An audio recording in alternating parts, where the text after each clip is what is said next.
ఇది కదా ఆఫర్ అంటే ఇప్పుడు ఎంత కొంటే అంత ఫ్రీ విఆర్ఆ fine silver jewellery Jubilee Hills check post Hyderabad. నమస్కారం, వెల్కమ్ టు సుమన్ టీవీ. నేను గీతాంజలి. ప్రస్తుతం మనతో పాటు శ్రీచక్ర పీఠం వ్యవస్థాపకులు, ప్రముఖ జ్యోతిష్యులు డాక్టర్ ప్రదీప్ జోషి గురుగారు ఉన్నారు. వారితో మాట్లాడదాం. గురుగారు నమస్కారం అండి. శ్రీమాత్రే నమః. త్వరలో షష్టగ్రహ కూటమి రాబోతుందని విన్నాము. దానివల్ల ప్రభావాలు అసలు ఎలా ఉంటాయి? ఎవరిపైన ఎక్కువ ప్రభావం ఉంటుంది? ప్రపంచ వ్యాప్తంగా ఉంటుందా, లేకుంటే కేవలం ఇన్ని దేశాలు మాత్రమే అని ఉంటుందా? అందులో వ్యక్తుల పరంగాన, వాళ్ళ జాతకాల పరంగాన ఎలా ఉండబోతోంది ఎఫెక్ట్? శ్రీ గురుభ్యో నమః. శ్రీమాత్రే నమః. ప్రపంచము ఎప్పుడు కూడా మార్పుకి గురి అవుతూ ఉంటుంది. మార్పు అయ్యేదే ప్రపంచం. సో ఒక్కొక్క సిచ్యువేషన్లో ఒక్కొక్క రూలర్ వస్తాడు, ఒక్కొక్క మార్పుకి ఒకళ్ళు సిద్ధమవుతారు. ఇది బాగా గుర్తుపెట్టుకోండి. ఓకే. హిట్లర్ వచ్చాడు, మార్పు వచ్చింది. అప్పట్లో అల్లావుద్దీన్ ఖిల్జీ వచ్చాడు, మార్పు వచ్చింది. తర్వాత ఛత్రపతి శివాజీ వచ్చాడు, మార్పు వచ్చింది. హిట్లర్ పోయిన తర్వాత మళ్ళీ ఇంకా వేరే వేళ్ళే ఇప్పుడు తీవ్రవాదులు కొంతమంది వచ్చారు, కొంతమంది ప్రజానాయకులు వచ్చారు.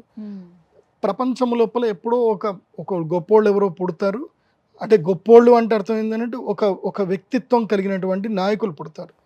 వాళ్ళు ప్రపంచానికి హాని చేసేవాళ్ళు పుడతారు, ప్రపంచానికి మేలు చేసేవాళ్ళు పుడతారు. ఇప్పుడు హిట్లర్ వచ్చాడు, పుట్టాడు. ఏం చేశాడు అంటే మొత్తం ఎంతమందిని చంపాడు, ఎంతమందిని నిర్దాక్షిణ్యంగా చంపాడు. కానీ ఇప్పటికీ ఆయనకు సమర్థించేటోళ్ళు ఉంటారు, ఆయనను తిట్టేవాళ్ళు ఉన్నారు, ఆయనను సమర్థించే వాళ్ళు ఉన్నారు. ఇప్పుడు జపాన్లో అణుబాంబు వేశారు, హిరోషిమా నాగసాకి.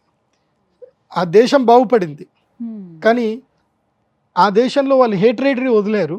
అమెరికా మీద వాళ్ళు హేట్రేటరీ వదిలేరు. వాళ్ళు ఏం చేయరు, సరే వేస్తే వేసావు, పోయి అయిపోయింది, నేను ఎలా ప్రోగ్రెస్ అవ్వాలనుకుని ప్రోగ్రెసివ్ అయ్యారు. So the way of receiving అనేది వరల్డ్లో మారుతూ ఉంటుంది. ఇప్పుడు జపాన్ వరల్డ్ లార్జెస్ట్ ఎకనామిక్ కంట్రీగా ఎదిగింది. ఇప్పుడు షష్టగ్రహ కూటమి రాబోతుంది. అలాంటి మార్పులకు మళ్ళీ ఒక స్టెప్ రాబోతుంది. ఇది చాలా కీలకమైనది షష్టగ్రహ కూటమి. షష్టగ్రహ కూటమి తర్వాత ముఖ్యంగా మన భారతదేశంలో ఏం జరుగుతుంది, షష్టగ్రహ కూటమిలో బుధుడు నీచంలోకి వెళ్ళిపోతాడు. బుధుడు ఎప్పుడైతే నీచంలోకి వెళ్ళిపోయి ఈ షష్టగ్రహ కూటమి మార్చి 29వ తారీఖు ఏర్పడిందో భారతదేశ రాజకీయములో అలజడి ఏర్పడుతుంది.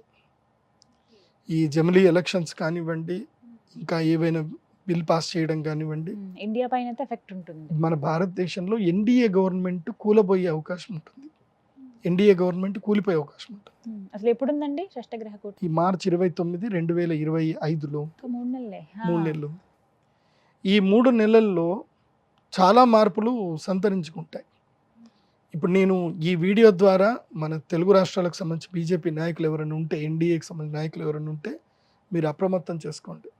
ఎందుకోసమంటే ఇప్పుడు ఎన్డీఏ గవర్నమెంట్ ఇద్దరే నాయకుల మీద ఆధారపడింది. ఏ ఇద్దరు నాయకులు అంటే నితీష్ గారు, అదేవిధంగా చంద్రబాబు నాయుడు గారు. వీరిద్దరి మద్దతు వలనే ఈ ఎన్డీఏ గవర్నమెంట్ నిలబడింది. ఈ ఇద్దరు ఒకేసారి మద్దతు ఉపసంహరించుకున్న, ఇంకొక 5గురు మద్దతు ఉపసంహరించుకున్న ఎన్డీఏ గవర్నమెంట్ పడిపోతుంది.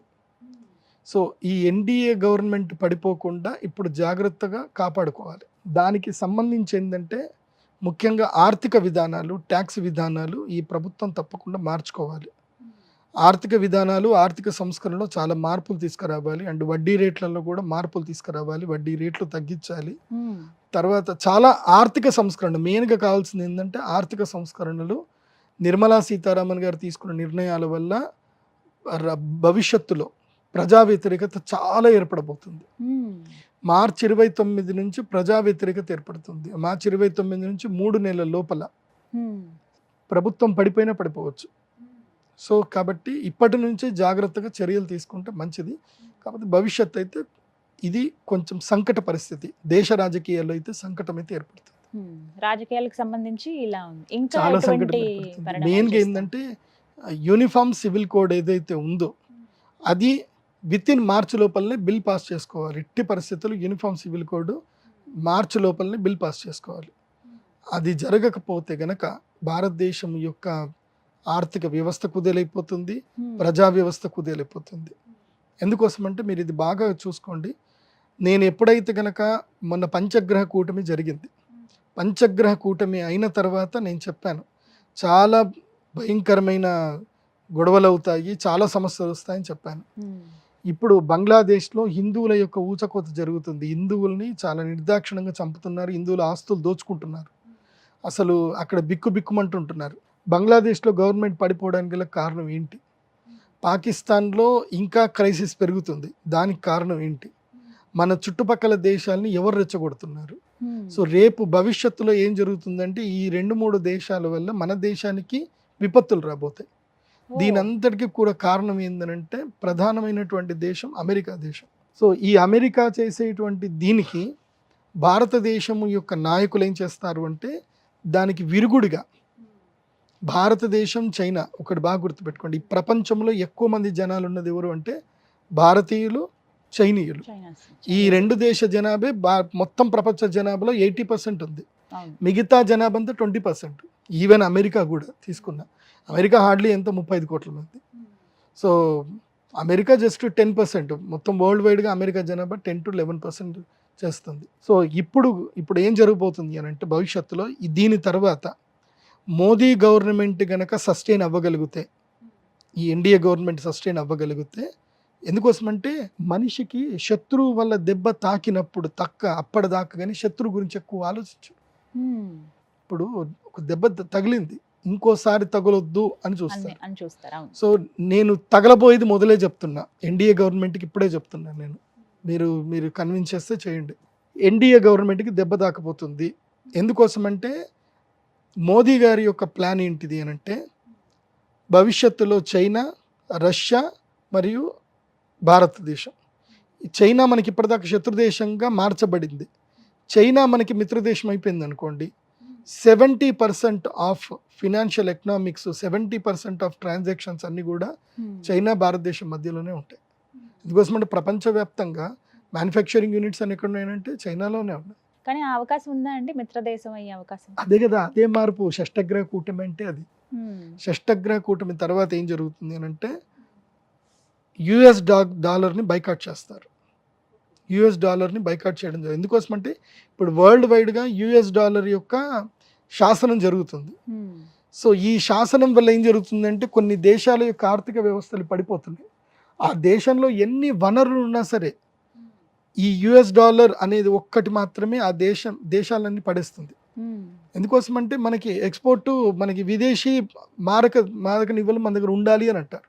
ఉమ్, సో ఇప్పుడు ఏం జరుగుతుంది, భారతదేశం యొక్క రూపీ వాల్యూ పడిపోతుంది. ఇది చాలా మందికి అర్థం అవ్వట్లే. ఆర్థిక వ్యవస్థలో రూపీ వాల్యూ పడిపోతుంది. మనం అందరం బాగానే ఉన్నాం, రూపీ వాల్యూ ఎందుకు పడిపోతుంది? డాలర్ వాల్యూ పెరుగుతుంది కాబట్టి. సో డాలర్ వాల్యూ పెరుగుతుంది అని అంటే వాళ్ళు పెంచడానికి వాళ్ళు ఏం చేస్తున్నారు అంటే ఈ దిక్కుమాల పనులని చేస్తారు వీళ్ళు. ప్రపంచవ్యాప్తంగా రాజకీయాలు నడిపించేదే అమెరికా. సో దీనికి చెక్ పెట్టడానికి చైనా, రష్యా, భారతదేశం 3 కలుస్తాయి. కలిపి మొత్తం కూడా డాలర్ని మొత్తం ఇది చేసేసి వీళ్ళు ఒక ఇంటర్నల్ ట్రాన్సాక్షన్ చేయడానికి ఒక సరికొత్త ఆర్థిక వ్యవస్థ, సరికొత్త ఒక డాలరు, సరికొత్త ఒక రూపాయి అనేది బయటకు వస్తుంది ఇంకా. ఉమ్, సో దీనివల్ల ఏం జరుగుతుందంటే టోటల్గా ప్రపంచ దేశాలన్నీ మొత్తం ఇదైపోతాయి. ఏ దేశాలు అయితే గనక మనల్ని దోచుకొని, ఇప్పుడు బ్రిటన్ కానివ్వండి, తర్వాత వేరే జర్మన్ కానివ్వండి, లేదంటే యూఏఈ కానివ్వండి, అమెరికా కానివ్వండి, ఉమ్, ఇవన్నీ కూడా డాలర్ బేస్ మీదనే వాళ్ళ యొక్క ఆర్థిక వ్యవస్థలు బలంగా ఉన్నాయి. వాళ్ళ దగ్గర ఏమీ లేవు, వనరులు లేవు. ఇప్పుడు మీరు జర్మనీ వెళ్ళారనుకోండి, జర్మనీలో మీకు భూమిలో పండే వస్తువు తప్ప భూమి బయట పండే వస్తువులు ఉండవు, అక్కడ పంటలు ఉండవు. ఉమ్, అలాంటి దేశంకి మన కరెన్సీకి చూస్తే కరెన్సీ ఎక్కువ విలువ. ఎందుకు ఈ విలువ ఎక్కడి నుంచి వస్తుంది అనేది కరెక్ట్గా మారిపోతుంది. 2025 బాగా గుర్తుపెట్టుకోండి, 2025 సంవత్సరం షష్టగ్రహ కూటమి తర్వాత ప్రపంచ ఆర్థిక విధానాలన్నీ మారిపోతాయి. వెంటనే ఎఫెక్ట్ ఉంటుందా అండి? కొంచెం స్టార్ట్ అవుతుంది, అక్కడి నుంచి బిగినింగ్ అవుతుంది. సో ఎప్పుడైతే ఈ ఆర్థిక విధానాల మీద ఆలోచన స్టార్ట్ అయిందో, రష్యా, చైనా, భారతదేశం ఎప్పుడైతే కలిసిపోయాయో ఇంకా వెంటనే దాడులు స్టార్ట్ అవుతాయి ఇంకా. సో మూడో ప్రపంచ యుద్ధం అంటారు కదా, దానికి నాంది కూడా స్టార్ట్ అవుతుంది. 2025లో స్టార్ట్ అవుతుంది, 2028కి పీక్ వెళ్ళిపోతుంది. 28. సో చెప్తున్నా కదా, ఇప్పుడు మహాభారత కాలంలో జరిగినటువంటి సంఘటనలు ఇప్పుడు జరుగుతుంది, అప్పటి గ్రహస్థితి ఇప్పుడు జరుగుతుంది, మార్పుకు స్టార్ట్ అవుతుంది, ద చేంజెస్ స్టార్ట్ అవుతాయి. సో ఇక్కడ నుంచి వరల్డ్ వార్కి సంబంధించిన ఇవి స్టార్ట్ అవుతాయి ఇంకా. సో ఇప్పుడు అమెరికా తీసుకునే నిర్ణయాలే చాలా కీలకమైనవి అవుతాయి. సో అమెరికా ఒరిజినాలిటీ ఏదైతే బయటపడుతుంది, అంటే వాళ్ళ యొక్క కుళ్ళు రాజకీయాలు ఏవైతే అన్ని దేశాలన్నిటి మేము శాసించాలి, మేము తొక్కి పెట్టాలన్న ఏదైతే ఉంటుందో అది ఈ సంవత్సరంలో మెల్లిగా బయటపడుతుంది. ఆల్రెడీ దానికి సంబంధించిన సిమ్టమ్స్ కూడా స్టార్ట్ అయ్యాయి. షష్టగ్రహ కూటమి అయిన తర్వాత ఈ గవర్నమెంట్ స్టెబిలిటీ అవ్వాలి. అందుకే ఈ ప్లాన్ ఉంది కాబట్టే ఈ గవర్నమెంట్ని పడగొట్టడానికి అమెరికా దేశం ప్లాన్ చేస్తుంది. సో నిజమైనటువంటి భారతదేశానికి సంబంధించిన దేశభక్తులు గనక ఎంపీలు ఉంటే, వాళ్ళకి దేశభక్తి గనక ఉంటే గనక ఈ దేశాన్ని కాపాడడానికి ఉంటారు, లేదు అంటే పోతారు. సో అందుకే బుధుడు నీచంలో పడుతున్నాడు. షష్టగ్రహ కూటమిలో బుధుడు ఎప్పుడైతే నీచంలో పడతాడో, బుధుడు నీచంలో పడ్డప్పుడు షష్టగ్రహ కూటమి అయ్యి సూర్యగ్రహణం ఏర్పడుతుందో అప్పుడు నమ్మక ద్రోహాలు జరుగుతాయి, భయంకరమైన వైరుధ్యం ఏర్పడుతుంది. అన్నీ చెడే ఉన్నాయండి, మంచి ఏమైనా జరుగుతుందా? మంచి జరిగే ముందే చెడు జరుగుతుంది. ఆ చెడుని గనక మనం ఎదుర్కోగలుగుతాం. పరీక్ష ఉంటుంది కదా, ప్రతి ఒక్కరికి ఒక ఎగ్జామ్ ఉంటుంది. ఇప్పుడు ఈ ఎన్డీఏ గవర్నమెంట్కి ఇది పరీక్షా కాలం. ఇది ఇప్పుడు ఎన్డీఏ గవర్నమెంట్ కనుక కరెక్ట్గా నిలబడి యూనిఫామ్ సివిల్ కోడ్ చేసుకొని ఇంకా ఎంపీల మద్దతు కూడా పెట్టుకొని గట్టిగా ఉండగలిగితే ఈ గవర్నమెంట్ స్టేబుల్గా ఉంటుంది. ఈ గవర్నమెంట్ స్టేబుల్గా ఉంటే నేను చెప్పిన ప్లాను వాళ్ళు ఏదైతే చేస్తారో అది ఇంప్లిమెంట్ అయ్యి 2025 సంవత్సరం మార్పుకి వస్తుంది. 25వ సంవత్సరంలో ఎప్పుడైతే డాలర్ని వ్యతిరేకించి ఇంటర్నల్ ట్రాన్సాక్షన్ చేసుకుంటున్నామో అప్పుడు అమెరికా కోపం వస్తుంది, అక్కడికించి యుద్ధం స్టార్ట్ అవుతుంది. ఇది బాగా గుర్తుపెట్టుకోండి. ఇది చాలామందికి కొంతమందికి అర్థమవుతుంది. నేను సింపుల్ మెథడ్లో మీకు అర్థమయ్యేటట్టు చెప్తాను. ఇప్పుడు ఉదాహరణకి ఏంటంటే, ఇప్పుడు ఒక ఏ అనే ఒక వ్యక్తి ఉన్నాడు, అంటే అమెరికా అని ఏ అనుకుందాం, ఏ అనే వ్యక్తి అమెరికా అనుకుందాం. వాళ్ళ దగ్గర బోలెడు బంగారం ఉంది. వాళ్ళ బంగారం ఉంది కాబట్టి వాళ్ళ కరెన్సీ రేట్ ఎక్కువ ఉంది. ఆయన ఏం చెప్తాడు అంటే, మీరందరూ కూడా నేను ఇచ్చేటువంటి రేట్ వాల్యూ తోటి మీరందరూ మీ వస్తువులు కొనుక్కోవాలి, అమ్ముకోవాలి. మీరందరూ నా డబ్బుతోటే కొనుక్కోవాలి, అమ్ముకోవాలి అంటున్నారు. వీళ్ళందరూ తెలియదు ఇప్పటిదాకా. అవును సరే మేము కొనుక్కుంటా అన్నారు. ఇప్పుడు నా దగ్గర నీళ్లు ఉన్నాయి, నా దగ్గర నీళ్లు నాకు ఫ్రీగా దొరుకుతాయి, నాకు నీళ్లు ఫ్రీగా దొరుకుతాయి. సో నేను నీకు అమ్ముతా, నాకు ఫ్రీగా దొరుకుతాయి కాబట్టి నేను నీకు అమ్ముతా.